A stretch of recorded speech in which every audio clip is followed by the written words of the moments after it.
This is the Sony 18-105 f4 OSS lens for the Sony APS-C crop sensor cameras. This is one of the most versatile lenses I ever used. I go to all-around lens for my A6400 camera or A6000 cameras. I've had this lens for just over 2 years now, and it stays on my camera almost all the time. I tell you the cons and pros about this lens and when to use it and who is this lens for. I'm Peter and this is my room. And in this video I will tell you my experience with this lens.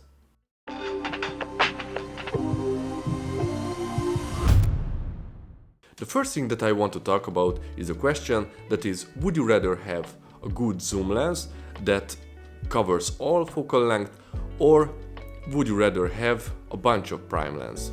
It's a hard question and it depends on the situation. I make it quick because I will make another video about this topic. The short answer is that if you don't have time to switch lenses, then use one zoom lens.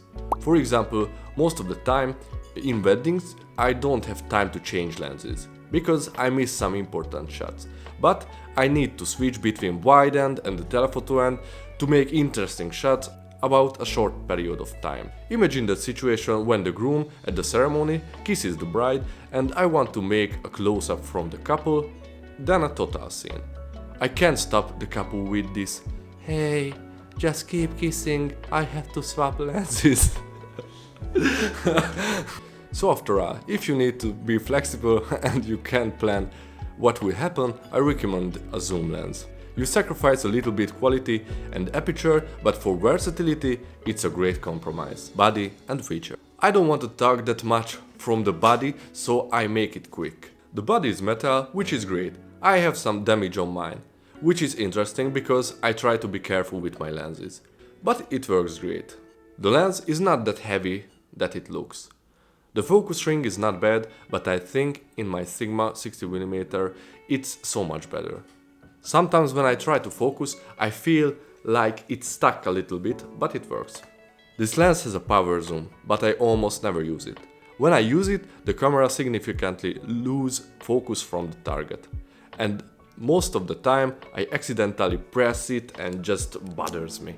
But if you like to zoom with this, you can do it. The body does not have rubber gasket, so be careful when you are in a rainy place. The best feature is internal zooming, so when you zoom, it's not extend, so it's perfect for gimbal work, because you don't have to recalibrate your gimbal. The second thing that I want to talk about is the focal length. It's an 18-105 range, which is around 27 and 152 in full frame. It means that you can go shoot kind of wide shots up to telephoto range. At the wider end, you can shoot landscape or environmental photos, or you can do vlogs. It's a little bit tight, but if you have longer arms, you will be fine.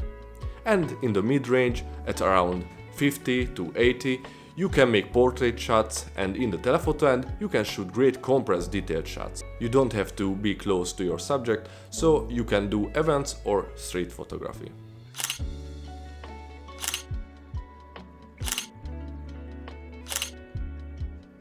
When use this lens? I think this is one of the best all-around versatile lenses, but I only use it at outside. If you don't have good lighting, I think indoors it's not so good. The benefits of this lens does not apply indoors. First, I don't need that much range indoors. Second, I don't need the optical stabilization. Third, I don't have enough light most of the time. But this lens really shines outside. First, the lens range makes sense. Second, the optical stabilization works great. And third, most of the time I have enough light. I can make establishing shots, then quickly make detailed shots with great compression. That's why I love using this lens. You can do a 27mm full frame equivalent shot, then a 152mm one, without changing lenses. The optical steady shot. The OSS works great in this lens, and I think in 105mm focal length it's a must-have if you want stable footage handheld. Anyway, if you have Sony a6000, a6100, 300 or 400 crop sensor cameras, which doesn't have optical stabilization built in, it's great to have an optical stabilized lens. Bokeh and aperture. At the wide end, you don't have much bokeh. It's a little bit boring for me. but for architecture shots it's okay. At around 70mm you start to get really nice bokeh.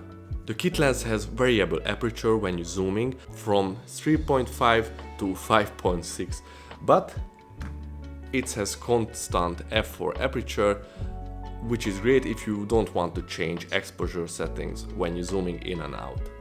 Everybody wants juicy fast lenses like 1.8 or 1.4, but the f4 aperture is not always a bad thing. Because when you are in the telephoto end of this lens, the background starts to blur out, and with this f4 aperture you can easily stick your focus on your target. The feature that I miss the most from this lens is the minimum close focusing distance. I almost have that feeling on the wide end and the long end too, that I would like to go a little bit closer. That's why I like to use the Sigma 16mm 1.4. You can go very close to your subject. The other thing is the f4 aperture. This is mostly annoying me when I'm indoors. I think the f4 on the crop sensor, what is f6 on full frame, it's not enough for indoor shooting. Sometimes I wish if this lens has 2.8 aperture. But when you're out, it's not a problem for me. Who is this lens for? I think for wedding videographers, event videographers or photographers. During the day, when you are outside, it's a great choice. Or if you want to go out and you don't know what situation you're getting into, you can easily adapt to the situation. Great for gimbal work because of the internal zooming, and with the 1.5mm, the street photographers or travel photographers can do very good results. If you only have the kit lens and you want to upgrade, this lens is a good option too.